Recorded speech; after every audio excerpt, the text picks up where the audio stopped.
Okay, let's talk about unit testing. This is going to be our intro to unit testing. And in this project, I'm actually using a simplified app with simplified functionality just to show, just to demonstrate, excuse me, test-driven development for you. Okay. So now let's talk about what is test-driven development. It's just a way of programming where as you write functions, you also create a test for the function.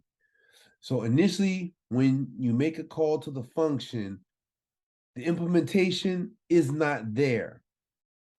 So obviously, since the implementation isn't there, the test fails. And you continue to write out the implementation until it passes.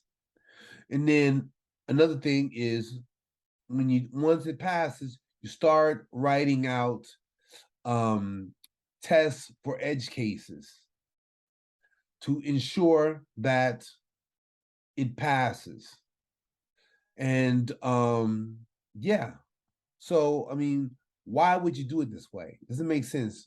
Why don't people just kind of do it? Or why is it important? Why don't people just go ahead and just test it? Just make your app and then just test it. And if it breaks, then you go ahead and try and debug it, right?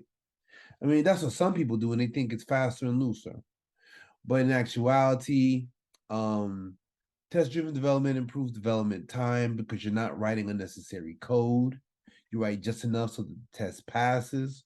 Moreover, you aren't constantly working on bugs that you've introduced to the app because when you finish a feature, there is a unit test that ensures proper functionality. Unit tests can also act as a type of documentation, letting other developers know what the method is supposed to do.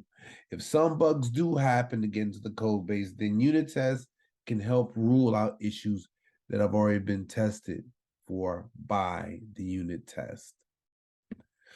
So, now that we've addressed that, in the next video, we're going to go ahead and get down to business with our project and our app and on to the next